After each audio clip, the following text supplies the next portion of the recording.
तो दोस्तों आपका एक बार फिर से स्वागत है समद लाइव में। और मैं आपको बता दूं कि आज जो मैं बात करने जा रहा हूं आप लोगों से वो एक्सेल के बारे में बात करने वाला हूं। एक्सेल एक्सेल क्या है एक्चुअली?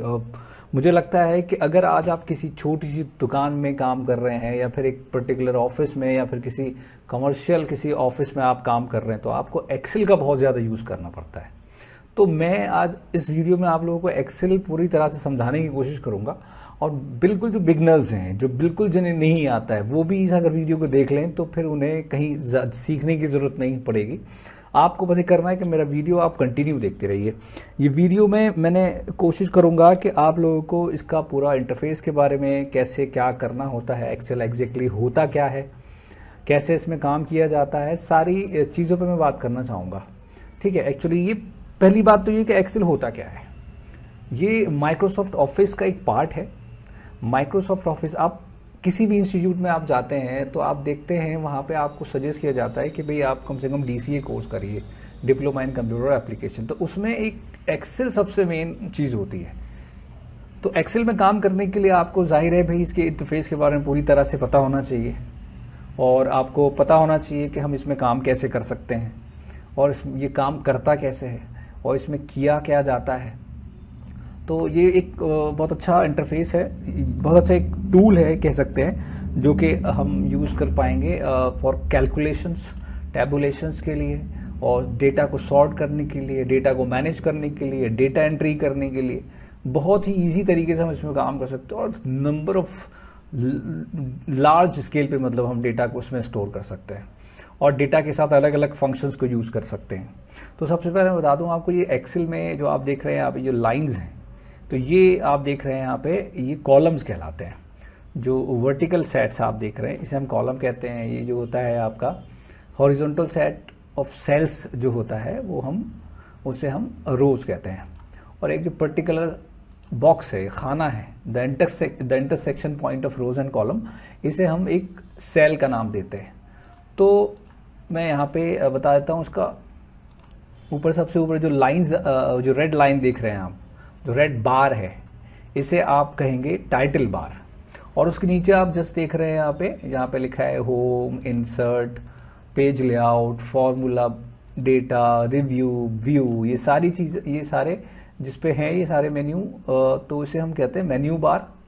और यहाँ पे आप बटन, इसे रिबन टैब भी कह सकते हैं आजकल। इसमें क्या कहा जाता है कि ये होम टैब है, ये इंसर्ट टैब है, ये पेज लेआउट टैब है, फॉर्मूला है, डेटा है। तो नंबर ऑफ कमांड्स यहाँ पे हैं जिसको हम एक्सेल में हम कर पाएंगे। मैं आपको बताऊंगा कि इसमें कैसे हम मार्कशीट बना सकते हैं, कैसे हम अटेंडेंस शीट बना सकते हैं, कैसा डेटा को समराइज कर सकते हैं, इसके advance features like V lookup, pivot table, उसमें हम कैसे काम कर सकते हैं। तो बहुत ही एक पावरफुल टूल है। मुझे लगता है कि अगर आप इसे ध्यान से देखेंगे तो आपको समझ में आएगा।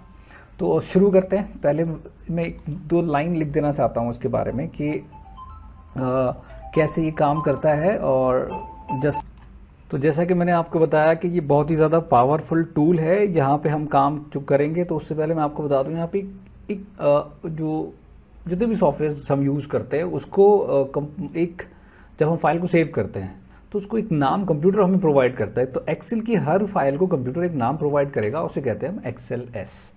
एक्सेल एस ये इसका एक्सटेंशन नेम या सेकेंडरी नेम भी कहलाता है।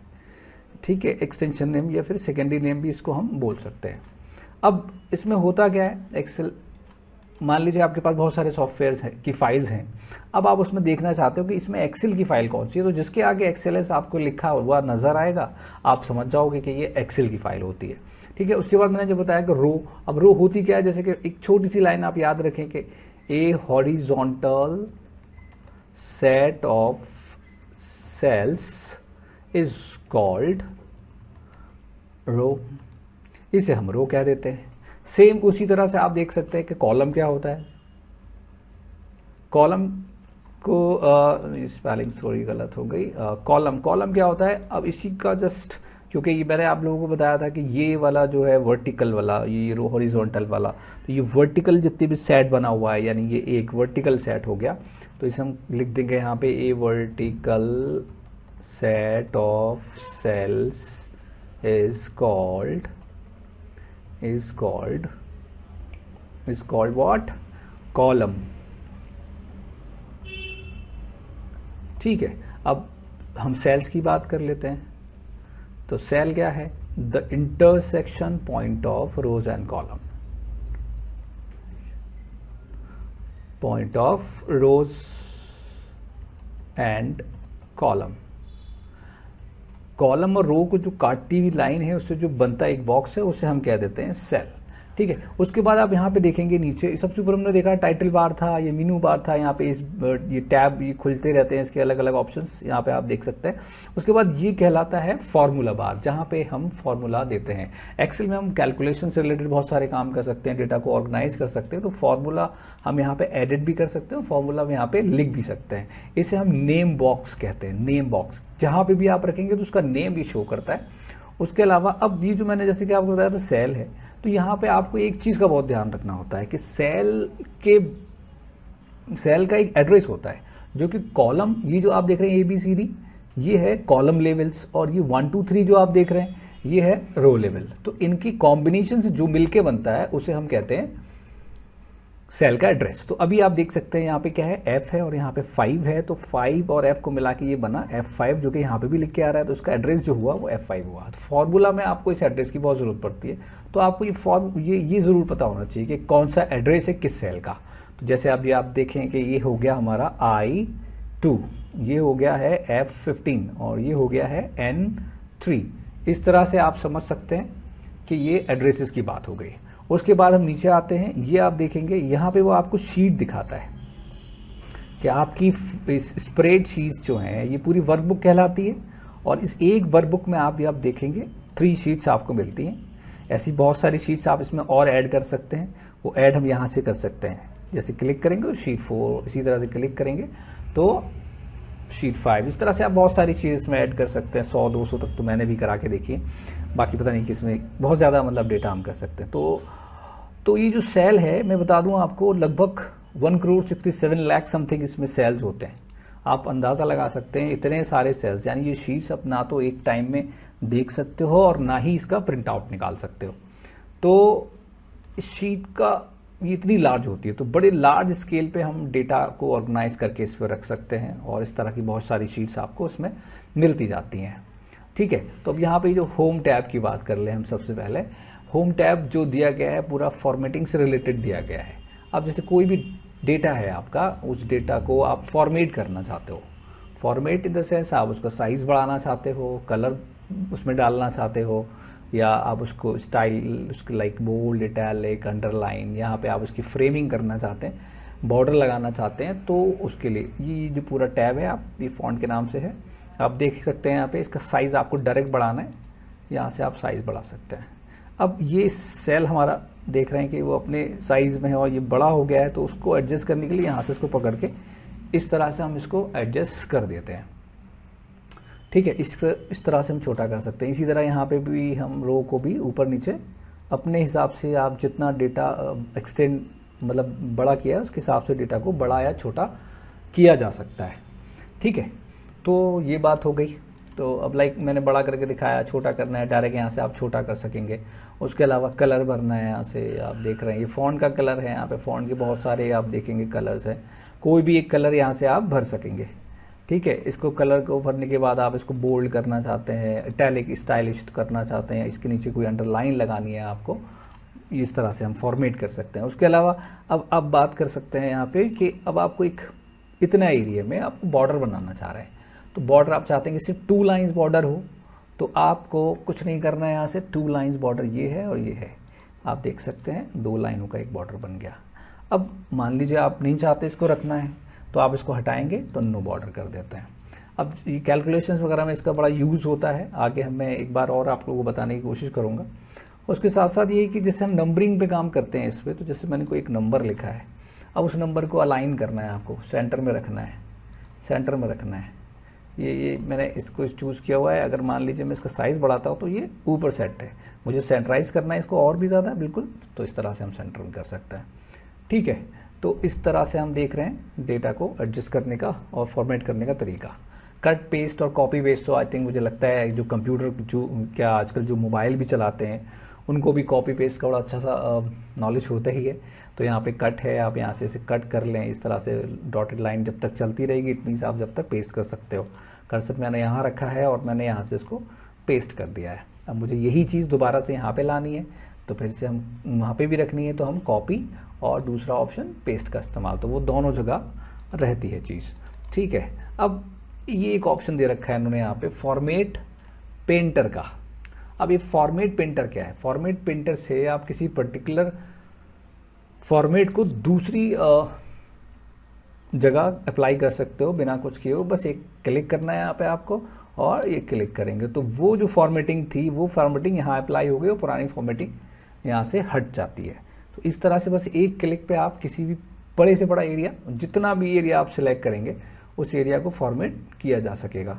ठीक है, वंस अगेन मैं आप लोगों को बताने की कोशिश करता हूँ। अब मान लीजिए येलो और ये सब चीज़ मुझे यहाँ पे फॉर्मेट करना है, मैं दोबारा से बोल्ड, इटैलिक ये सब नहीं करना चाहता हूँ, तो कैसे करोगे आप? करने के लिए आपको बस कुछ नहीं करना है, फिर से एक बार इसको लेना है, ये मैंने सेलेक्ट किया हुआ है। अब जैसे इस पर क्लिक करूँगा तो वो एरिया यहाँ पे हो गया, सॉरी उल्टा कर दिया मैंने।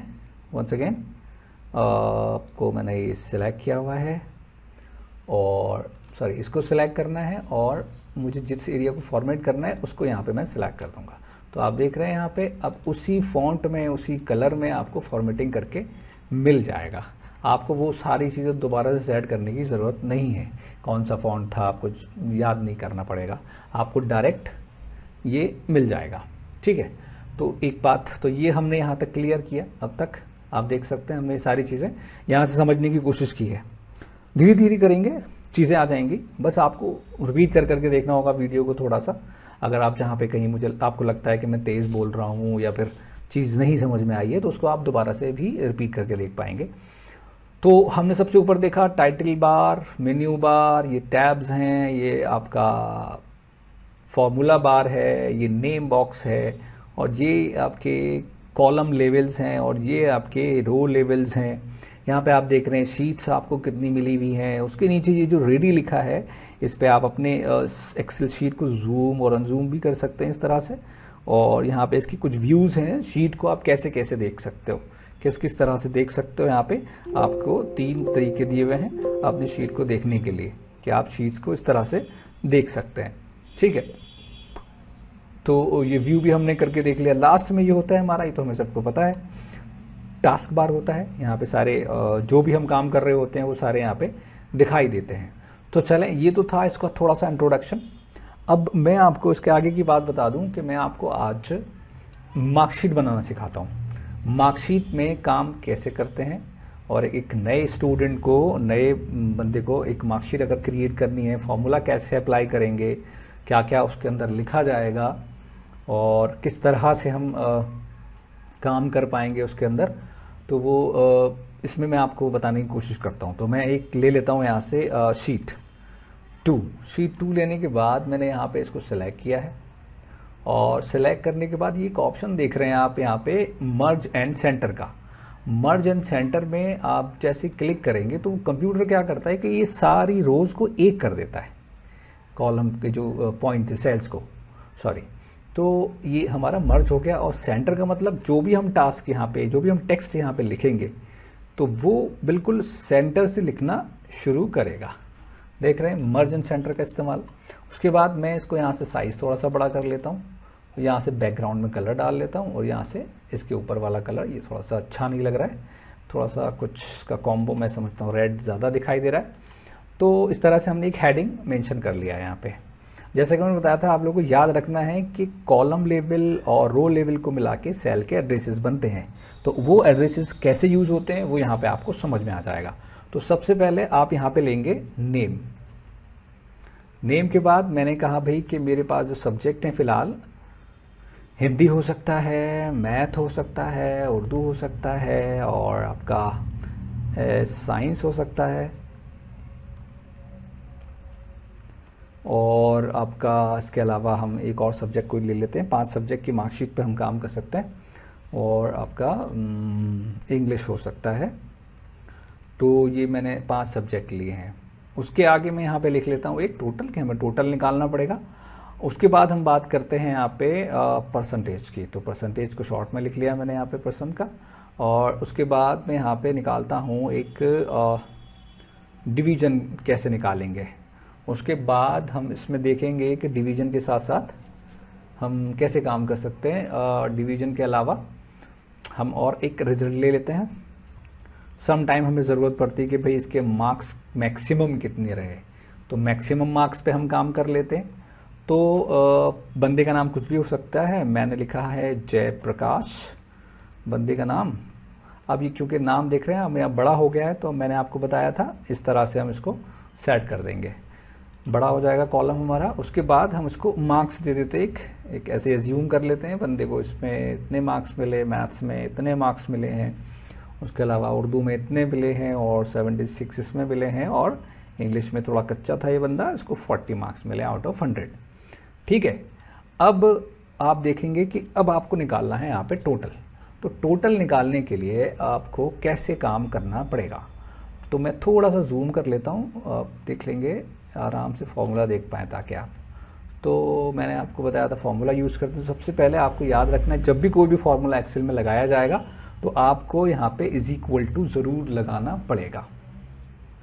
तो हमें एक टोटल निकालने के लिए सबसे पहले सम लिखना होगा, फिर एक ब्रैकेट लगाएं आप, कुछ नीचे ना देखें, वो बहुत सारे फॉर्मूलाज वहाँ पे हैं, उसके आपको नहीं टेंशन लेनी है, सीधा सीधा सम लगाएं, एक ब्रैकेट ओपन करें, और ये यहाँ पे नंबर एड्रेस पूछता है। तो सबसे पहला एड्रेस आपको बताना होता है कि ये हिंदी के जो नंबर्स हैं वो कौन से सेल में है। तो आप बताएं ये कौन सा सेल हुआ, ये हो गया बी और ये हो गया 3, तो इसे कहेंगे हम B3। उसके बाद बीच में एक कोलन साइन, डबल डॉट, इसे कोलन साइन कहा जाता है। इसको लगाने के बाद वो आपसे नेक्स्ट नंबर पूछता है, तो नेक्स्ट हम ये नेक्स्ट नहीं देंगे बल्कि पहला और लास्ट सब्जेक्ट का नंबर देंगे बस हम। लास्ट सब्जेक्ट हमारा हुआ कहाँ पे, आप देख रहे हैं यहाँ पे F, और यहाँ पे आप देख रहे हैं 3। इस तरह से हम यहाँ पे इसको कर देंगे, F3 लिखने के बाद ब्रैकेट को क्लोज। तो अब ये आप देख रहे हैं पूरा डॉटेड, ये पूरी ब्लू डॉटेड लाइन से ये कवर हो गया कि भाई पहला और लास्ट दिया, तो आपको पूरा इस तरह से ये कवर कर लेता है कि आप यहाँ से यहाँ तक का टोटल निकालना चाहते हैं। समझ जाता है, ये अंडरस्टूड है ये बात इसके लिए। तो जैसे अब मैं एंटर करूँगा तो कंप्यूटर हमें ऑटोमेटिक एक फिगर देगा, वो बताएगा कि आपका ये टोटल इसका इतना है। तो एक बात आपको यहाँ पे समझनी होगी कि एक्सेल में ये बड़ा अच्छा ऑप्शन है कि अगर आपके पास 50,000 कॉलम्स में या सेल्स में नंबर्स हैं, या 5,000 या 2,000 या 100, आपको सिर्फ फर्स्ट एड्रेस देना है और लास्ट एड्रेस देना है। वो अपने आप ही कैलकुलेट करके आपको देगा कि ये साहब आपके इस पूरी लाइन का टोटल है। ठीक है, आप चाहें तो इसे रीचेक भी कर सकते हैं, दोबारा करेंगे तो भी यही आएगा। ठीक है, उसके बाद हम बात करेंगे कि एक स्टूडेंट की टोटल पे हम परसेंटेज कैसे बनाएं।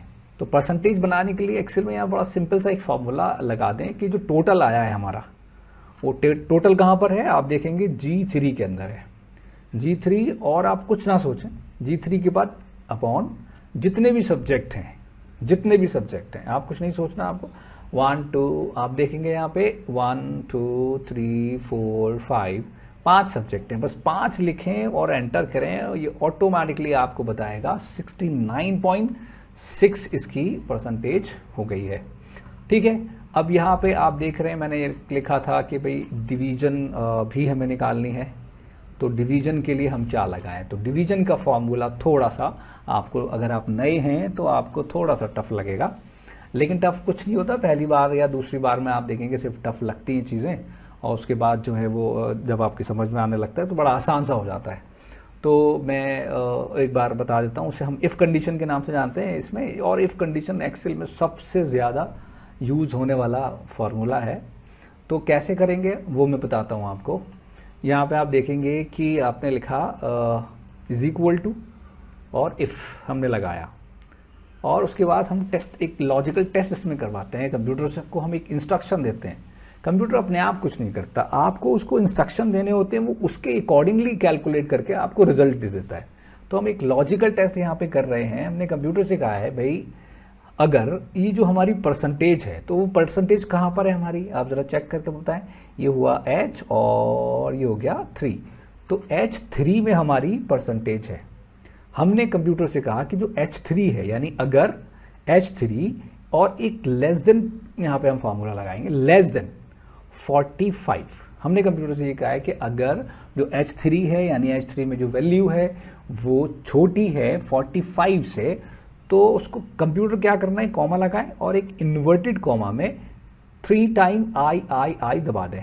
यानी हम लिख देंगे इसमें कि उसको कंप्यूटर शो करेगा, जो भी यहाँ पे स्ट्रिंग के अंदर लिखा जाता है वो आपको रिजल्ट देता है। यानी आप रिजल्ट मांग रहे हैं कंप्यूटर से, ये चाहते हैं आप कंप्यूटर से। तो हमने ये कहा कि अगर H3 छोटा है 45 वैल्यू से, तो उसको करना क्या है, वो हमें दिखाए कि वहाँ पे कि वो थर्ड डिवीजन है एक तरह से। वंस अगेन फिर मैं कॉमा लगाऊंगा, फिर मैं कंप्यूटर से एक कंडीशन रख रहा हूँ कि अगर, दूसरी एक लॉजिकल टेस्ट हम यहाँ पे कर रहे हैं कि अगर H3 छोटा है 60 से, कॉमा इन्वर्टेड कॉमा, तो कंप्यूटर उसको क्या दिखाए, इस बार हमने कंप्यूटर को बोला इस बार वो सेकंड डिवीजन दिखाए। अगर 60 से छोटा है तो सेकंड डिवीजन दिखाए। फिर से हमने इफ लॉजिकल टेस्ट यहाँ पे लगाएंगे कि भाई अगर जो हमारा H3 है यानी जो हमारी परसेंटेज है वो ज़्यादा है या फिर बराबर है, किसके बराबर है, 60 के, या तो 60 से ज़्यादा है या फिर 60 के बराबर है, तो वो हमें comma inverted comma first division दे। और उसके बाद हम यहाँ पे 1 2 3, अब ये 3 ब्रैकेट्स में लास्ट में ऐड कर रहा हूँ। क्यों कर रहा हूँ, क्योंकि मैंने जितनी बार इफ कंडीशन लगाई होगी, जितनी बार ब्रैकेट ओपन किए होंगे, उतनी बार आपको लास्ट में ब्रैकेट्स लगाने होते हैं। तो मैंने ये लगाया है, एक लॉजिकल टेस्ट आप देख रहे हैं यहाँ पे, और ये कलर्स इंडिकेट करता है कि आप सही कर रहे हैं। अगर ये कलर्स ब्लैक आते हैं तो उसका मतलब कुछ गड़बड़ थी।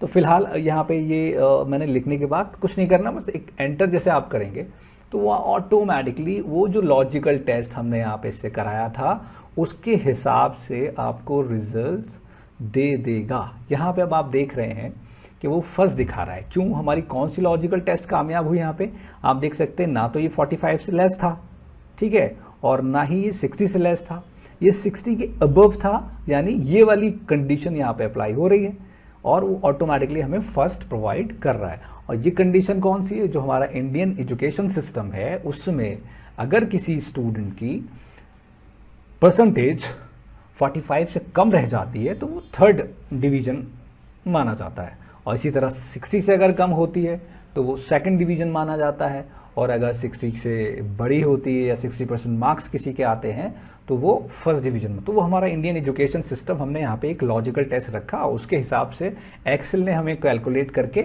यहाँ पे हमें दे दिया है, ठीक है। तो इस तरह से हम एंटर कर देंगे तो वो हमें बता देता है। अब अगर मान लेते हैं ये एक, इसको हम रीचेक कर लेते हैं। अब मैं काम करता हूँ कि यहाँ पे इसके नंबर्स में कम कर देता हूँ, तो आप देखेंगे ऑटोमेटिकली ये चीज़ें चेंज हो रही हैं। ये देखिए मैंने नंबर सब में कम कर दिए हैं और ऑटोमेटिकली ये सेकंड डिवीजन हो गया। क्यों, जब यहाँ मार्क्स कम हुए तो टोटल कम हुआ, और टोटल कम हुआ तो परसेंटेज कम हो गई, और परसेंटेज कम हो गई तो ऑटोमेटिकली आप देख रहे हैं कि डिवीजन भी यहाँ पे कम हो गई है। अब उसके बाद बात आती है रिजल्ट की। तो रिजल्ट को हम कैसे बनाएंगे, सेम एक लॉजिकल टेस्ट इसके लिए भी रखते हैं। भाई जनरली क्या होता है, अगर किसी बच्चे के नंबर 33 से लेस आते हैं या 34 से लेस आते हैं तो वो फेल हो जाता है, जनरली 33 होता है, तो और अगर उससे ऊपर होते हैं तो वो पास हो जाता है। तो मिनिमम जो क्राइटेरिया है हमारा वो 33 का है।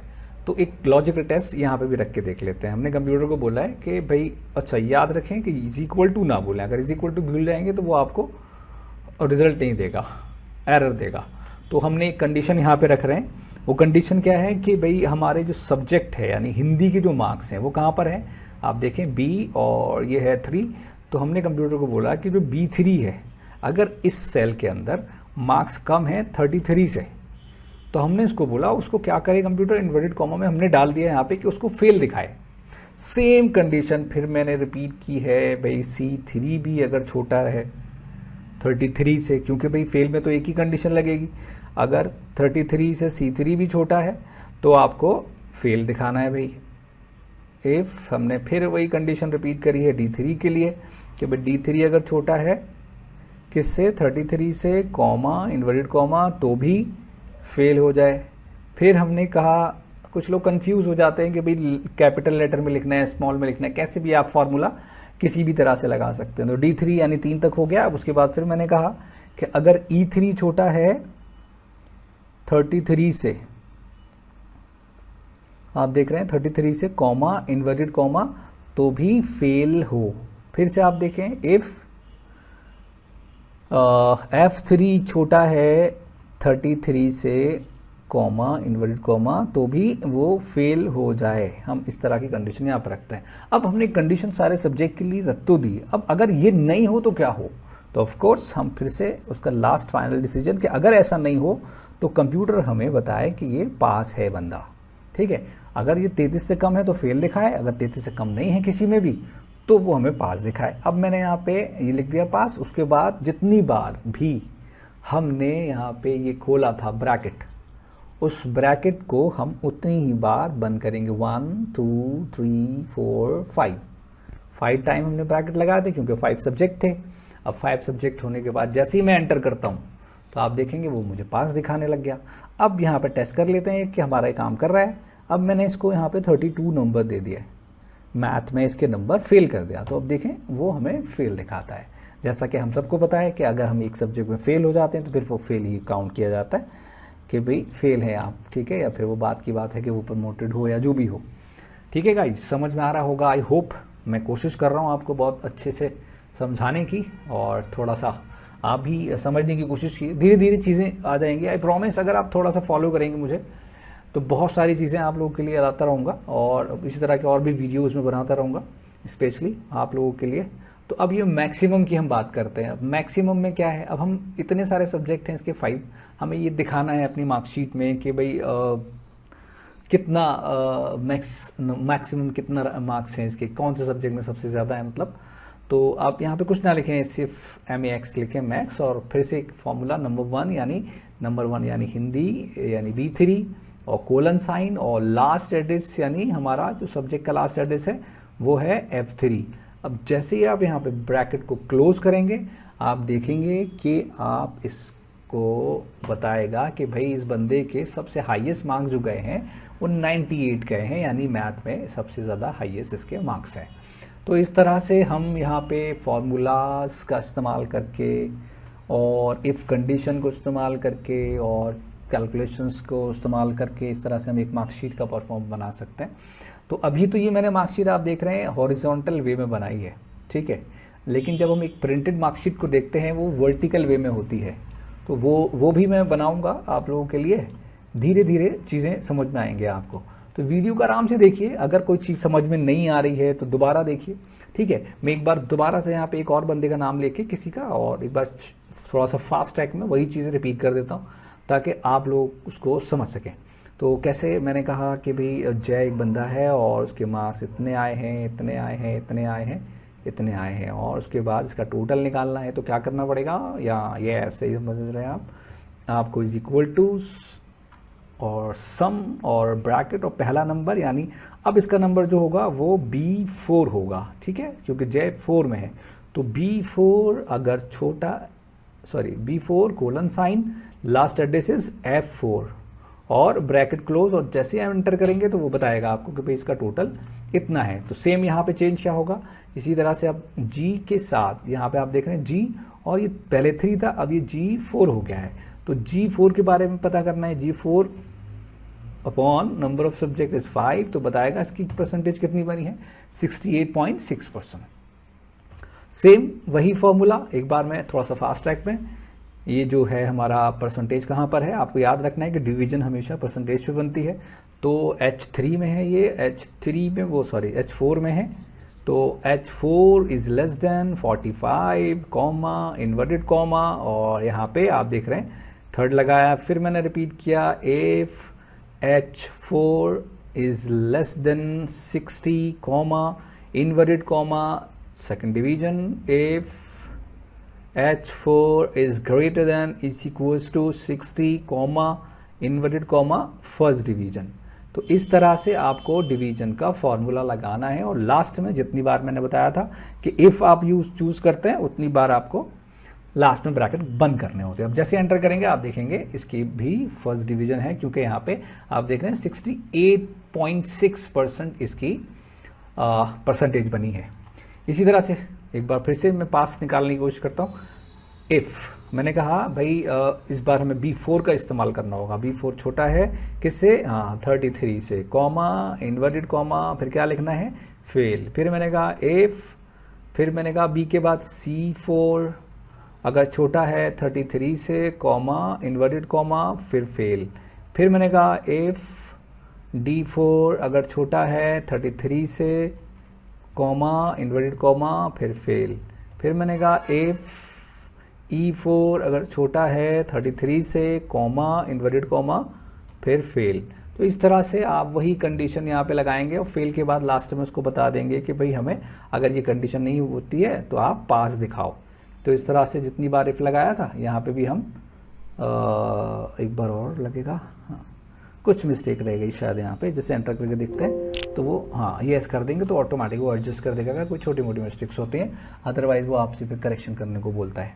ठीक है, तो इस तरह से ये भी पास है। और अगर आप यहाँ पे 33 या 32 कर देते हैं तो ये फेल हो जाता है। ठीक है, अब उसके बाद फिर से एक बार लास्ट में max is equal to max bracket, first address is B4, last address is, आप देख सकते हैं यहाँ पे हमारे पास इंग्लिश के नंबर्स F में है तो F4 लगाएंगे, और यहाँ पे सॉरी लेस देन नहीं लगेगा, कोलन लगेगा, कोलन और F4 और ब्रैकेट क्लोज, और जैसे एंटर करेंगे तो आप देखेंगे इसके भी मार्क्स आपको वो बताएगा कि इसका जो मैक्सिमम मार्क्स है वो 78 है।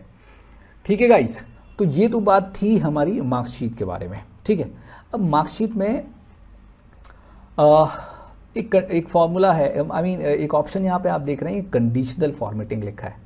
अब मान लीजिए नंबर्स ऐसे ही बहुत सारे बच्चों के नंबर्स हैं, मैं यहाँ पे कुछ नंबर और ऐड कर लेता हूँ, काजल, देवा और राजेश। ठीक है गाइस, मैं और 2-4 नंबर ले लेता हूँ, काजोल और रिया और मिना और हिना। ठीक है गाइस, जैसे मैं और नंबर इसमें ऐड कर रहा हूँ, और जिया। ठीक है, ऐसे नंबर मैंने यहाँ पे ऐड कर लिए, और ऐसे बस एक ऑप्शन समझाने के लिए, बहुत नंबर हो गए यहाँ पे, मैं भी चेंज करता हूँ। तो ये यहाँ पे मैंने यहाँ पे नंबर ऐड किए हैं कंडीशन फॉर्मेटिंग के लिए, मैं आपको ये ऐसा कर रहा हूँ। आप देखेंगे फॉर्मूला तो आप समझ गए होंगे, नहीं समझे तो एक बार और रिपीट करके देखेंगे तो आपको ये समझ में आ जाएगा। बहुत इजी है, बहुत आसानी से समझ सकेंगे अगर आप थोड़ी सी कोशिश करेंगे। तो कोशिश तो यार करनी पड़ेगी, कोशिश नहीं करोगे तो कैसे आएगा। और मैं समझता हूँ कोशिश से ही फतेह होती है दुनिया। तो आपको मैं कंडीशनल फॉर्मेटिंग बताना चाह रहा हूँ, उसके लिए नंबर इसमें फिल कर रहा हूँ। और भी तरीके हैं हालांकि फिल करने के, लेकिन अभी नहीं, शुरुआत में नहीं, एडवांस तरीके हम धीरे धीरे सीखेंगे इसमें। तो आप देखेंगे कि कैसे हम यहाँ पे फॉर्मेटिंग कर सकते हैं बिना परेशानी हुए। अब मान लीजिए आप किसी कंपनी में काम कर रहे हैं और ये इस तरह का कोई डेटा है, वहाँ पे आप देख रहे हैं अलग अलग नंबर्स हैं। आपसे कह दिया जाता है भाई उन लोगों के रिकॉर्ड अलग निकालिए जिनके मार्क्स लेस देन 50 हैं। अब यहाँ पे मान लीजिए ऐसे 1000 नंबर हैं आपके पास। अब उन 1000 नंबर्स में से आप कहाँ ढूंढते फिरेंगे एक एक करके, उनको अलग कलर में फॉर्मेट करना है। आपसे कह दिया जाए भाई ढूंढ ढूंढ के करिए, यहाँ पे लेस देन 50 हुआ, फिर कहाँ ये 50 हुआ, ऐसे ऐसे ढूंढते जाएंगे। मान लीजिए 1000 स्टूडेंट है तो कितना भारी सा काम हो जाएगा। तो उसके लिए आपको क्या करना है, कुछ नहीं, बस यहाँ पे ऐसे सिलेक्ट करें इसको। सिलेक्ट करने के बाद आपके पास ये ऑप्शन है कंडीशनल फॉर्मेटिंग नाम से। कंडीशनल फॉर्मेटिंग में यहाँ पे सबसे ऊपर एक लिखा है हाईलाइट सेल्स। ठीक है, तो हमें क्या कंडीशन मिली है कि अगर 50 से कम है तो आप यहाँ पे देख रहे हैं बिटवीन ऑप्शन दे रखा है, इक्वल दे रखा है, लेस देन दे रखा है, ग्रेटर देन दे रखा है। तो आप इट मीन्स आप अपनी अकॉर्डिंग, आपकी अपनी कंडीशन के हिसाब से आप डेटा को फॉर्मेट कर सकते हैं। तो क्योंकि मुझे लेस देन का ऑप्शन मिला है तो हम यहाँ पे लेस देन ऑप्शन ले लेंगे। तो कुछ नहीं है, यहाँ पे आपको वो बोलेगा कि लेस देन यानी format cells that are less than. कितने से लेस देन, उसने हमसे कहा है कि भाई 50 से कम वाले लोग।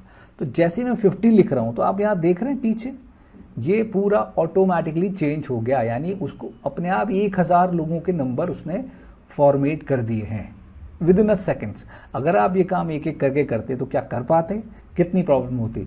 उसके अलावा यहाँ पे आप देख सकते हैं बहुत सारे ऑप्शंस हैं। आपको यहाँ पे सबसे पहले ऑप्शन इन्होंने दिया था कि light red fill with dark red colours. अगर आप चेंज करना चाहते हैं yellow, green, light red, red text ना, जो आप चाहें। उसके अलावा कस्टम फॉर्मेट में जाके आप अपने अकॉर्डिंग भी कलर इसमें कर सकते हैं। यहाँ पे आप देख रहे हैं, आप चाहें इसको बोल्ड, इटैलिक जो भी करना चाहें, जो भी कलर यहाँ से लेना चाहें ले सकते हैं। अगर आपको वो वाले कलर पसंद नहीं आ रहे हैं तो मुझे लगता है मुझे ग्रीन कलर भरना है, ठीक है, और बोल्ड करना है, ठीक है। अपने अकॉर्डिंगली आप यहाँ पे अपने हिसाब से कलर रख सकते हो। जैसे ओके करेंगे तो वो उसी कंडीशन में जो आपने कलर आपने वहाँ दिए थे उसी कलर में यहाँ पे आपको दिखा देगा। यानी 1000, आप समझ रहे हैं, 1000 या 2000 या 3000 या 50,000 का डेटा है आपके पास और आपको विद इन अ सेकेंड आपको उसको कलर करना है, तो वो आप कंडीशनल फॉर्मेटिंग के थ्रू कर सकते हैं, ठीक है। अगर आपको लगता है कि नहीं भाई लेस देन नहीं था, मुझे तो ये बोला गया था जो भी बड़े हैं या फिर बिटवीन है, मुझसे कहा गया है कि भाई 25 से 50 के बीच में जो भी वैल्यूज़ हैं, तो 25 यहाँ पे डालूंगा मैं और भाई 50 यहाँ पे डाल दूंगा। तो आप देखेंगे कि 25 से 50 के बीच की वैल्यूज़ को उसने ऑटोमेटिकली कलर कर दिया है। आप देखें कि 9 को नहीं किया क्योंकि वो 25 से लेस है। तो 25 to 50 जो भी आप कलर चूज़ कर सकते हैं, करना चाहें कर सकेंगे यहाँ से, और ओके कर दें तो आप देखेंगे यहाँ पे आपका ये बन जाता है, ठीक है। अब बात करते हैं कि भाई कंडीशनल फॉर्मेटिंग तो हमने कर लिया। अब इसको मैं बहुत अच्छा है ऑप्शन है इसमें, आप हटाना चाहते हैं फॉर्मेटिंग, यहाँ पे अंडू कर देते हैं। सबको पता है आजकल मोबाइल सब लोग यूज़ करते हैं, तो अंडू और रीडू क्या होता है, जो भी कंडीशन हमने हटाई थी उसको वापस लाना तो रीडू कर दें, फिर से हटाना तो ये कर दें।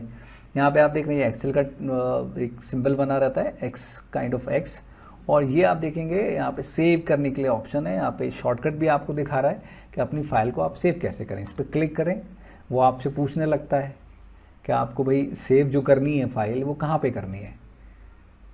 तो सबसे पहले वो यहाँ पे आपसे पूछता है कि यूज़र्स किस जगह करनी है, डेस्कटॉप पे करनी है या आप किसी पर्टिकुलर ड्राइव में करना चाहते हैं तो ड्राइव में भी कर सकते हैं। उसके बाद वो आपसे यहाँ पूछता है कि भाई अपनी फ़ाइल का नाम क्या रखना चाहते हैं, और जैसे आप सेव पे क्लिक करेंगे तो आपकी फ़ाइल सेव हो जाती है, ठीक है। उसको फिर आप कभी भी ओपन करके देख सकते हैं। तो ये था कंडीशन फॉर्मेटिंग। अब बात आती है साहब फॉर्मेट एज टेबल। तो ये यहाँ पे बहुत सारे फॉर्मेट पहले से डिज़ाइन किए हुए पड़े हुए होते हैं एक्सेल में। आपको कुछ भी नहीं करना होता है, बस आप यहाँ पे सिलेक्ट करेंगे एक पर्टिकुलर टेक्स्ट को, पर्टिकुलर एरिया को, और आप यहाँ पे जाएंगे एज टेबल पे, और यहाँ पे आप जैसे कि देख रहे हैं बहुत सारे टेबल्स हैं। कोई भी एक टेबल चूज़ करिए जो भी आपको समझ में आता है और ऑटोमेटिकली वो सिलेक्ट करेगा और ओके करेंगे तो आप यहाँ पे इस तरह से अपने टेबल को ऑटोमेटिकली डिज़ाइन कर पाएंगे। साथ ही साथ आज आपको यहाँ पे ये बटन मिलते हैं कि आप अपने डेटा को फिल्टर भी कर पाएँ। लाइक हिंदी है, अब हिंदी में मुझे सारे नंबर्स नहीं देखने, मुझे 34 वाले नंबर्स देखने, 34 वाले 2 स्टूडेंट हैं, तो वो डेटा को इट मीन्स फिल्टर भी कर रहा है आपके लिए कि आप टेबल को इजीली फिल्टर भी कर सकें। सेलेक्ट ऑल को क्लिक कर देंगे तो वापस सारे रिकॉर्ड्स हमें दिखा सकेगा। तो बड़ा अच्छा ऑप्शन है। आपको कोई कलर का कॉम्बिनेशन नहीं ढूंढना है, आपको खुद कलर सेलेक्ट करके डेटा को सिलेक्ट करके डायरेक्ट कलर भरेंगे, बहुत टाइम वेस्ट होगा, वो भी नहीं करना है। प्लस ऑटोमेटिकली यहाँ पे फिल्टर का ऑप्शन मिलता है आपको कि डेटा को आसानी से छांट सकें। तो बड़ा अच्छा ऑप्शन ये भी है, और कंडीशन फॉर्मेटिंग भी था। तो इसको मैं फिर से अंडू कर देता हूँ एक बार। ये वो सारी चीज़ें हैं जो आप कहीं भी किसी भी ऑफिस में जाएंगे तो आपको सारी चीज़ें इस्तेमाल करनी पड़ती हैं, ठीक है। अब यहाँ पे आप देख रहे हैं सिंपली कलर दे रखा है, आप कलर का परसेंटेज है, आप कौन सा कलर रखना चाहते हैं हेडिंग्स के लिए। हेडिंग 1 हेडिंग 2 होता है कोई। अब जैसे ये वाला टेक्स्ट था मेरा, मैं इसको हेडिंग बनाना चाहता था तो हेडिंग के लिए मैं आप कोई भी यहाँ से ले सकता हूँ। डायरेक्ट कॉम्बिनेशन बना रहा है, हमें कुछ नहीं करना है, हमें बस चूज़ करना है। आप इस तरह से किसी भी डेटा को किसी भी फॉर्मेट को चूज़ करके आप यहाँ पे क्लिक करके छोड़ दें तो वो ऑटोमेटिकली बदल जाएगा, ठीक है। तो इस तरह से हम कर सकेंगे ये चीज़। मैं यहाँ पे ब्रेक ले रहा हूँ, थोड़ी देर में फिर मुलाकात होगी। तो मुझे लगता है कि इसको मैं दोस्तों मैं आप लोगों को आगे जो है एक्सेल का जो बहुत ही ज़बरदस्त टूल है, बहुत ही ज़बरदस्त ऑप्शन कह सकते हैं हम उसको, जिसका नाम लुकअप है, उस लुकअप ऑप्शन के बारे में बताऊंगा। और इसको हम 2 टेबल्स के साथ बहुत इजीली डेटा को मैनेज कर सकेंगे। मान लेते हैं कि आपके पास कोई पर्टिकुलर डेटा है और आप चाहते ये हैं कि किसी पर्टिकुलर मतलब उस डेटा में हज़ारों की तादाद में लोगों के नाम हैं या फिर सैलरीज, उनकी डिटेल, आपने सैलरी लिस्ट बनाई हुई है या बच्चों की मार्कशीट बनी हुई है, उनके रोल नंबर के हिसाब से या फिर उनके कोड के हिसाब से हम उसको फाइंड आउट करना चाहते हैं उस बहुत बड़े से डेटा में। मान लीजिए आप किसी कॉर्पोरेट ऑफिस में काम करते हैं, वहाँ हज़ारों की तादाद में लोग काम कर रहे हैं, तो हर एम्प्लॉय का एक कोड होता है, हर कस्टमर का भी कोड होता है। तो हर एम्प्लॉय का एक कोड के हिसाब से आप उसको फाइंड आउट करना चाहते हैं, तो उसके लिए लुकअप का बड़ा इस्तेमाल होता है। तो लुकअप का इस्तेमाल करने से पहले, लुकअप का इस्तेमाल हम कैसे करेंगे वो बताते हैं। उसको बताने के लिए मैं थोड़ा सा यहाँ पे आप लोगों का टाइम ले रहा हूँ। मैं यहाँ पे एक छोटी सी शीट बना लेता हूँ, लुकअप के नाम से लुकअप ऑप्शन लिख लेते हैं, लुकअप ऑप्शन। ठीक है, अब इस लुकअप ऑप्शन में हम देखेंगे, यहाँ पे मैं थोड़ा सा साइज़ इसका यहाँ पे मैंने दे दिया है, साइज़ बड़ा कर दिया है, बोल्ड कर दिया है, इटैलिक कर लिया, अंडरलाइन कर लिया, कोई इशू नहीं है। अब लुकअप में मैंने क्या चीज़ें रखी आप देखें। मैंने सबसे पहले यहाँ पे रखा एक कोड। भाई एक यूनिक कोड होना चाहिए, क्योंकि एक नाम के मान लो 4 बंदे हैं, तो अब कंपनी को कैसे पहचानेगी, तो उनको एक यूनिक कोड कंपनी दे के चलती है कि आपका ये यूनिक कोड है जिस पे आपको हम आइडेंटिफाई करते हैं।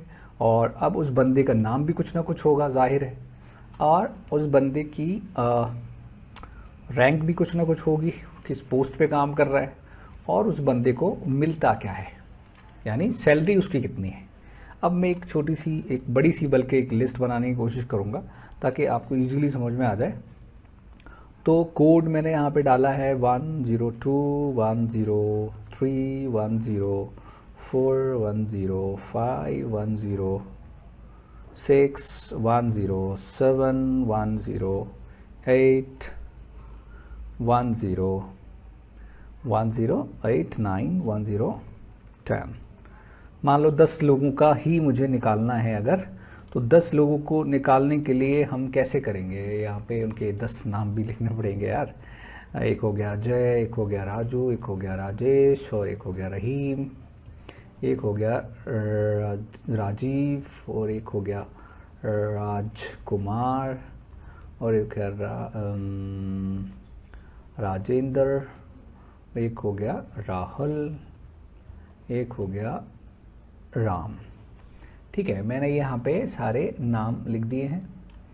इन नामों के बाद मैंने उनकी डेजिग्नेशन, यानी वो किस पोस्ट पे काम करते हैं, तो मान लेते हैं ये जो हमारा जय है वो डायरेक्टर ऑफ दिस कंपनी है, और ये मैनेजिंग डायरेक्टर हो गया है, और ये कोऑर्डिनेटर है मान लेते हैं, और ये यहाँ पे हमारा रहीम जो है वो एक एम्प्लॉय है, और ये भी एक एम्प्लॉय है, ये भी एक एम्प्लॉय है, ये कंप्यूटर ऑपरेटर है। ठीक है, ये भी कंप्यूटर ऑपरेटर है, एक अज्यूम कर लेते हैं फ़िलहाल, और ये भी, ये गेट कीपर है। ठीक है, अब हमने ये इस तरह से एक लिस्ट बना रहे हैं जिसमें हमने बंदों के कोड दे दिए हैं, यहाँ पे कोड के बाद उनका नाम दे दिया है, नाम के बाद उनकी डेजिग्नेशन यानी उनके रैंक, उनकी पोस्ट क्या है वो हमने यहाँ पे मेंशन कर दिया है। अब यहाँ पे हम दे देते हैं कि वो बंदे को मिलता क्या क्या है, यानी कि उनको सैलरी कितनी कितनी है। तो इस बंदे को मान लेते हैं हम कि भाई उसको, भाई क्योंकि डायरेक्टर है, ये 57,000 रुपीज़ इसको मिल रहे हैं, हम मान लेते हैं, और ये इसको मान लेते हैं ये 50,000, और इसको मान लेते हैं 45,000, और इसको मान लेते हैं ये सब 20-20 हज़ार रुपये वाले लोग हैं। 20-20 हज़ार, सॉरी नॉट 2,000 तो बड़ा कम हो जाएगा, 20 हज़ार रुपये इन लोगों को मिलते हैं एम्प्लॉयज़ को। और ये कंप्यूटर ऑपरेटर है तो चलो इसको मान लेते हैं कि इसको भाई 25 हज़ार रुपये मिलते हैं, ये भी 25 हज़ार रुपये मिलते हैं, और यहाँ पे इस गेट कीपर जो कमा रहा है वो उसको मिल रहे हैं 15,000। तो अब बेसिकली ये हमारी हेडिंग्स हैं, इसको भी थोड़ा सा हम डिफरेंट कर लेते हैं ना, थोड़ा सा डिफरेंट कर लेते हैं ताकि अलग हाईलाइट हो जाए।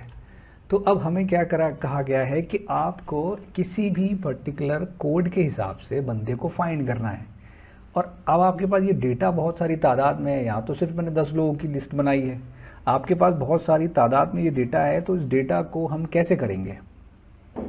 आपको कुछ नहीं करना होगा, इस टेबल को, इसका जो हेडिंग वाली लाइन थी इसको यहाँ से आपको उठाना है, बस कॉपी करना है। इट मीन्स उठाना है मीन्स कॉपी करना है, और एक किसी दूसरी लोकेशन पे कहीं पे भी उसको आप पेस्ट कर सकते हैं। और पेस्ट करने के बाद इसको मैं थोड़ा सा एडजस्ट कर लेता हूँ, नाम के हिसाब से भी और उसके हिसाब से भी थोड़ा सा एडजस्ट कर लिया है। एडजस्ट करने के बाद अब मुझसे कहा जा रहा है कि भाई ये 102 मैं यहाँ पे डालूं और उसकी डिटेल यहाँ पे आ जाए, ठीक है, या फिर 105 डालूं तो उसकी डिटेल यहाँ पे मुझे प्रोवाइड हो। तो उसके लिए हमें क्या करना पड़ता है, एक सिंपल सा ये फॉर्मूला है लुकअप। आप यहाँ पे इस तरह से लिखेंगे। लुकअप के बाद वो आपसे पूछने लगता है कि भाई लुकअप की वैल्यू कौन सी होगी। तो लुकअप की वैल्यू इट मीन्स आप क्या चीज़ कंप्यूटर को देंगे जिसके बदले में आप उससे कुछ आउटपुट चाहते हैं। तो हम जो वैल्यू दे रहे हैं वो कौन सी दे रहे हैं, 105 यानी H6। हम यहाँ पे H6 ऐसे लिख सकते हैं, ठीक है। उसके बाद कॉमा करेंगे।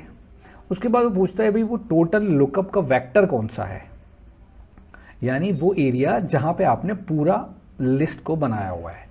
हमने कहा भाई हमारे पास वो एरिया यहाँ से लेके यहाँ तक है, ठीक है। उसके बाद जैसे हम इसको क्लोज करेंगे तो फाइनली वो पूछने लगेगा कि आप चाहते क्या हो।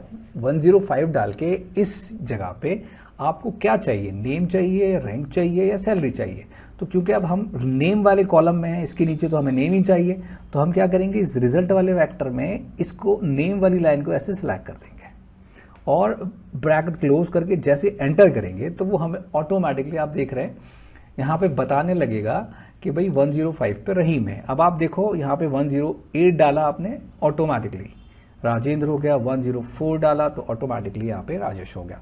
अब इसी तरह से देखो रैंक को भी हम इसी तरह से निकाल सकते हैं। कैसे, मैंने जैसे कि बताया था कि आपको क्या करना पड़ेगा, लुकअप, और लुकअप के बाद ये लुकअप की वैल्यू यानी हम यहाँ पे क्लिक भी कर सकते हैं H6।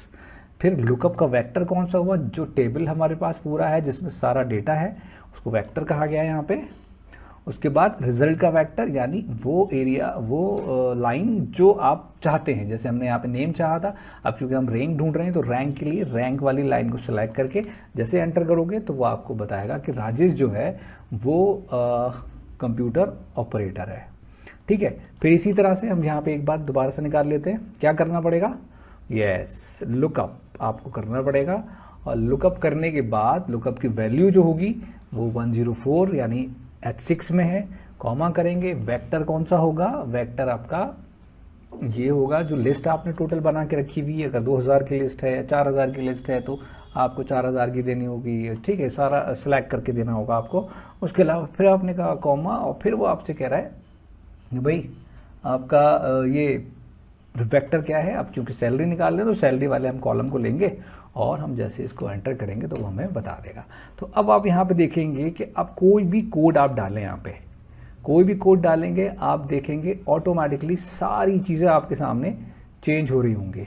107 डालते देखिए नाम बदल जाएगा, उसका रैंक बदल जाएगा, सैलरी भी बदल जाएगा, ठीक है। तो इस तरह से हम लुकअप ऑप्शन का इस्तेमाल कर सकते हैं, ठीक है। और लुकअप ऑप्शन में अभी हमें जो है आप देख रहे हैं कि यहाँ पे ये 104, 105 मुझे बार बार डालना पड़ रहा है और मैं नहीं चाहता कि ये मुझे डालना पड़े, ठीक है। मैं चाहता हूँ कुछ ऐसा हो कि यहाँ पे ये ऑटोमेटिकली नंबर्स हों, क्योंकि अब कितने मुझे याद रखूँगा मैं या कैसे ढूंढता फिरूंगा। तो मुझे क्या करना होगा, एक हम ऑप्शन है यहाँ पे, आप देखेंगे डेटा में जाएंगे और डेटा में जाके आपके पास एक ऑप्शन आपको मिल जाएगा, दैट इज़ डेटा वैलिडेशन।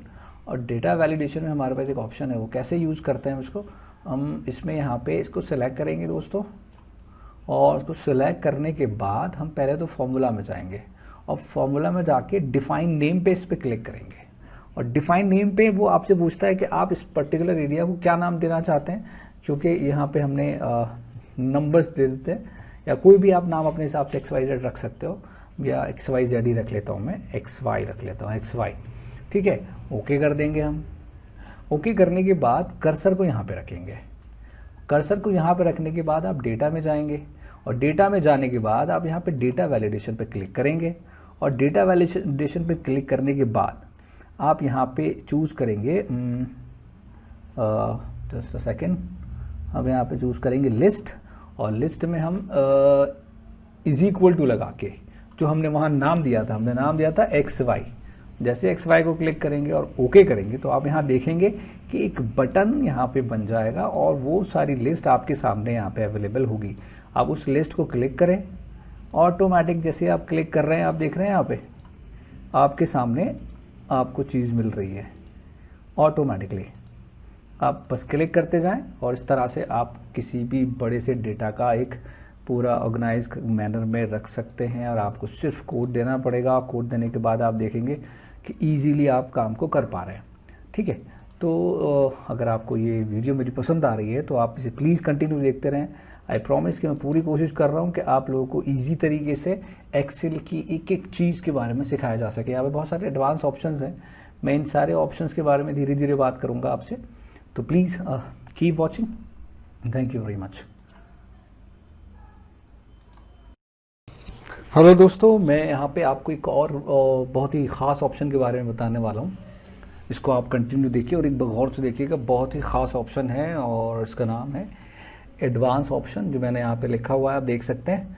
और एडवांस ऑप्शन जो आपको मिलता है बेसिकली वो कहाँ मिलता है, डेटा में आप जाएं और डेटा में आप ये देखें, यहाँ पे लिखा है एडवांस।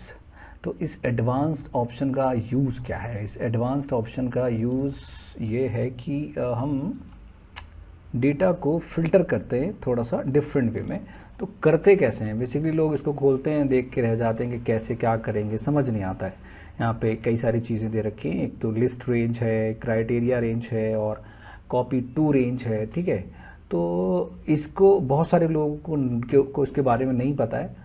तो जिन लोगों को पता है बड़ी अच्छी बात है, और जिनको नहीं पता है वो उसको देख के समझ सकते हैं। तो मैं एक फिर से छोटी सी लिस्ट आप लोगों के सामने बनाऊंगा। उस लिस्ट में मुझे मान लेते हैं हम एक मार्कशीट का ही डेटा रख लेते हैं, जैसे नेम है और कुछ सब्जेक्ट्स होते हैं वो ले लेते हैं, हिंदी, उर्दू हमने कहा और इंग्लिश, 4 सब्जेक्ट ही ले लेता हूँ फ़िलहाल।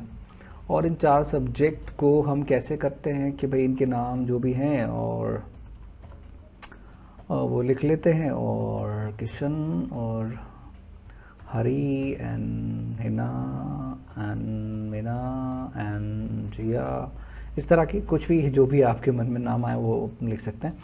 उसके बाद मैं डेटा यहाँ पे एंटर कर देता हूँ, इनको कितने कितने नंबर मिले हैं वो नंबर आप डाल के देखेंगे। इसमें फार्मूला नहीं लगाने मार्कशीट के, सिर्फ मार्कशीट जैसा मतलब डेटा तैयार कर रहा हूँ मैं, तो पूरी मार्कशीट नहीं बनाऊँगा। यहाँ पे बस आपको इस डेटा को कैसे फिल्टर कर सकते हैं हम एडवांस्ड ऑप्शन के थ्रू, वो आप देखें एक्सेल में।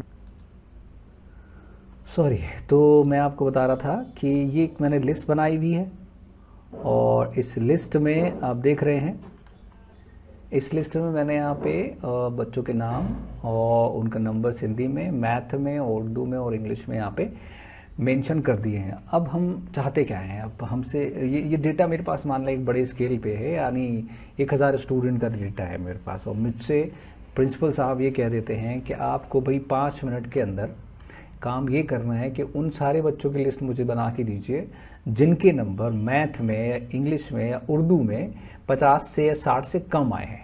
तो अगर आप उन बच्चों के नंबर इस कंडीशन के हिसाब से एक नई लिस्ट, नई शीट पे बनाने बैठेंगे, कितना टाइम वेस्ट होगा आपका, और ना ही आप बना पाएंगे 5-7 मिनट में। ठीक है, तो ये एडवांस ऑप्शन उस कंडीशन में आपकी बड़ी हेल्प करता है। तो उसके लिए मैंने क्या किया, आप देखें यहाँ पे कि मैंने एक लिस्ट बनाई थी। इस लिस्ट को बनाने के बाद इस एरिया को, जो फर्स्ट यानी हेडिंग लाइन है हमारी, इसको कॉपी किया था और यहाँ पे पेस्ट किया था, और फिर मैंने यहाँ पे पेस्ट कर लिया था। 2 जगह मैंने पेस्ट कर लिया था। तो मेरी कंडीशन मुझे मिल चुकी है कि मुझे करना क्या है। मुझे ऐसे बंदों की लिस्ट अलग बना के अभी प्रिंट आउट करके देनी है जिनके नंबर हिंदी में, इंग्लिश में, उर्दू में, किसी भी सब्जेक्ट में कम आए हैं 50 से या 40 से, कोई भी एक पर्टिकुलर क्राइटेरिया या कंडीशन के हिसाब से। ठीक है, तो मैं फिलहाल मान लेता हूँ उर्दू की बात कर लेते हैं कि भाई 55 से कम जिनके भी नंबर है, सॉरी हिंदी में, उनकी लिस्ट मुझे अलग बनानी है। अब यहाँ पे अलग अलग यहाँ पे लिखूंगा तो बड़ा टाइम वेस्ट हो जाएगा। तो हमें क्या करना है, कुछ नहीं करना, इस तरह से 2 जगह पेस्ट करने के बाद आपको जो कंडीशन मिली है वो कंडीशन क्या मिली है, लेस देन 55। ठीक है, अब लेस देन 55 कंडीशन के अकॉर्डिंगली हमें रिजल्ट चाहिए। तो रिजल्ट के लिए हम क्या करें, ये तो हमने लिख लिया। अब हम जाएंगे सीधा एडवांस ऑप्शन में, कर्सर यहाँ रख लेते हैं, एडवांस ऑप्शन में जाते हैं और यहाँ पे एडवांस ऑप्शन में ये 2 ऑप्शन है, filter the list in place और कॉपी टू अनदर प्लेस। तो हम कॉपी टू अनदर प्लेस लेंगे क्योंकि हमें एक नई जगह पे एक नई लिस्ट चाहिए ताकि हम उसका ईजिली प्रिंट आउट भी निकाल सकें। तो प्रिंट आउट भी निकाल सकें, इसलिए हम यहाँ पे कॉपी टू करेंगे। जैसे कॉपी टू करेंगे तो ये तीनों बॉक्स हमारे पास खुले हुए नजर आएंगे, लिस्ट रेंज, क्राइटेरिया रेंज और कॉपी टू। तो लिस्ट रेंज यानी वो एरिया जो आपकी मेन लिस्ट है, तो उस मेन लिस्ट को यहाँ पे आप सिलेक्ट करेंगे, कुछ नहीं करेंगे, मेरा माउस थोड़ा डिस्टर्ब हो रहा है, तो यहाँ पे आपने इस तरह से इसको सिलेक्ट कर देना है, कुछ भी नहीं करना है, बस सिलेक्ट कर देना है ऑटोमेटिकली। ये यहाँ पे कर्सर रखा है आपने, ऑटोमेटिकली बॉक्स हट जाता है और आप इसको सेकंड वाले में क्राइटेरिया जो कंडीशन है हमारी वो हम सिलेक्ट कर लेते हैं कि भाई लेस देन 55 हमारी कंडीशन के हिसाब से। अब वो कहता है कि उसको कहाँ पे आपको कॉपी कराना है उन सारे डेटा को जो आप इस कंडीशन के अकॉर्डिंगली कंप्यूटर से मांग रहे हैं। तो हमने क्योंकि यहाँ पे भी कॉपी किया था, यहाँ पे भी किया था, तो ये हम एरिया दे देते हैं तीसरे बॉक्स में कि भाई हमें यहाँ पे आप कॉपी करके दे दें वो सारा डेटा जो हम मांग रहे हैं, यानी लेस देन 55। इसको रख के जैसे आप ओके करेंगे तो आप देखेंगे यहाँ पे वो सारा डेटा आपको प्रोवाइड करेगा जो 55 से कम, यानी जो आपकी कंडीशन से कम है, सिर्फ उन्हीं लोगों की लिस्ट आपको हाईलाइट ये कर देता है। तो इस तरह से आप बहुत आसानी से किसी भी बड़े से डेटा में से किसी पर्टिकुलर कंडीशन के हिसाब से आप एक नई लिस्ट बहुत आसानी से बना सकेंगे। आपको कोई टाइम लगाने की ज़रूरत नहीं है, दोबारा टाइपिंग करने की ज़रूरत नहीं है। तो एक बार मैं इसको फिर से समझा देता हूँ, कुछ नहीं करना है, मैं एक बार डिलीट कर देता हूँ और यहाँ पे मैं कंडीशन अब बदल देता हूँ। मैं मान लीजिए उर्दू में चाहिए आपको, तो लेस देन मैंने कहा भाई लेस देन 50 कर दो। और फिर कहाँ जाना है आपको, एडवांस में जाना है। एडवांस में जाने के बाद आपको कॉपी टू अनदर लोकेशन पे क्लिक करना है। अब लिस्ट रेंज ये यहाँ से पहले आपको हटाना पड़ेगा क्योंकि पुराना सेलेक्ट किया हुआ है हमने, हो सकता है लिस्ट हम बदल रहे हों, तो सिलेक्ट कर देंगे। फिर हमने यहाँ पे इसको सिलेक्ट करा, इसको भी डिलीट किया, हमने कहा भाई इस बार हमारी ये क्राइटेरिया ये वाला है। उसके बाद फिर हमने इसको सिलेक्ट करा, इसको भी डिलीट किया और हमने इसको बोला कि भाई यहाँ से हमें चाहिए, इस एरिया में हमें चाहिए, ओके करेंगे। तो अब ये उर्दू के अकॉर्डिंगली हमें दिखा रहा है कि भाई लेस देन जो है अकॉर्डिंग टू उर्दू सिर्फ ये है। जैसे हम इसको क्लिक करके करेंगे तो यहाँ पे हमारे रिजल्ट हमारे सामने आ जाते हैं। अब बात आती है, रिजल्ट तो आ गया, इसको प्रिंट आउट करना है। क्योंकि अब इसे प्रिंट आउट करना है तो क्या करें, अब जब हम प्रिंट पे जाते हैं देखेंगे यहाँ पे हम प्रिंट प्रीव्यू, तो ये सारी लिस्ट दिखा रहा होता है। हमें सारी लिस्ट नहीं देखनी है, हमें सिर्फ वो वाला एरिया चाहिए जो हमें नया बनाया है। तो उसके लिए हमारे पास एक ऑप्शन है, इसको सिलेक्ट करें ऐसे और पेज लेआउट में जाएं और यहाँ पे प्रिंट एरिया है, सेट प्रिंट एरिया करें और आप देखेंगे ये डॉटेड लाइन यहाँ पे आ जाएगी। अब आप जब प्रिंट करेंगे, अब आप जब यहाँ प्रिंट करेंगे तो आप देखेंगे कि सिर्फ आपको वही एरिया दिखाएगा जो आपने अभी अभी एडवांस ऑप्शन के थ्रू निकाला था। तो किसी भी पर्टिकुलर एरिया को आप इजीली प्रिंट कर पाते हैं बाय प्रिंट एरिया ऑप्शन। ठीक है, अगर आपको लगता है नहीं चाहिए मुझे तो आप यहाँ से इसको क्लियर प्रिंट एरिया कर देते हैं, तो ये नॉर्मल एरिया हो जाता है। और नॉर्मल एरिया होने के बाद आपको कोई इश्यू नहीं है, आप कुछ पूरा ही प्रिंट करना पड़ेगा। तो इस तरह से देखा हमने कि एडवांस ऑप्शन को हम यूज़ कर सकते हैं। वंस अगेन एडवांस ऑप्शन होता किस लिए है कि कोई पर्टिकुलर हमारे पास डेटा है, उसमें किसी कंडीशन के अकॉर्डिंगली हमें एक नई लिस्ट बनानी है। तो उस नई लिस्ट को बनाने के लिए हम टाइप नहीं करना चाहते, हम उस कंडीशन को डाल के डायरेक्ट उसका रिजल्ट चाहते हैं, तो हम एडवांस ऑप्शन का यूज़ करते हैं। अब उसको प्रिंट आउट करना है सिर्फ वही पर्टिकुलर एरिया, तो हम कहाँ जाते हैं, याद रहे सेट प्रिंट एरिया में जाते हैं और सेट प्रिंट एरिया में जाने के बाद जब हम प्रिंट करेंगे तो सिर्फ और सिर्फ आपको वही एरिया प्रिंट करके देगा कंप्यूटर जिस एरिया को आपने निकाला था बाय एडवांस ऑप्शन। तो ये था मेरा आज का ऑप्शन, एडवांस ऑप्शन, जो कि एक्सेल में बहुत ही यूज़फुल ऑप्शन है। आई होप कि आपको ये ज़रूर पसंद आया होगा और पसंद करें और इसे लाइक करें अपने दोस्तों के साथ और प्लीज़ सब्सक्राइब भी करें हमारे चैनल को और देखते रहें समद लाइव। मैं इस तरह की और बहुत सारी वीडियोस आप लोगों के लिए लाता रहूँगा अगर आपका प्यार मुझे मिलेगा थोड़ा सा भी, क्योंकि भाई कोई भी काम आप करते हैं तो थोड़ा मेहनत तो आपको करनी होती, तो भाई मेहनत तो होती है कामों में। तो मैं आप लोगों के लिए टाइम निकाल रहा हूँ, कॉन्सेप्ट बना रहा हूँ और आप लोगों के लिए मैं ये वीडियो बनाने की कोशिश कर रहा हूँ ताकि आप लोग जो है कुछ सीख सके आसान तरीके से, बहुत ही सिंपल वे में मैं समझाने की कोशिश कर रहा हूँ। और आप लोग मुझे बताइएगा कि मुझे क्या अपनी स्पीड को कम करना चाहिए या ज़्यादा करना चाहिए या फिर इसमें कुछ चेंजेस करने चाहिए, या आपको कैसा लगा कमेंट करके मुझे बताइए। या कोई कहीं और कोई क्वेरी है तो वो आप मुझे बता सकते हैं अपने कमेंट में और मैं कोशिश करूँगा कि आपकी जो भी प्रॉब्लम्स हैं उसको सॉर्ट आउट मैं कर सकूँ आपके साथ। और होप कि once again thank you, keep watching and we'll meet you soon as possible, inshallah. Thank you very much.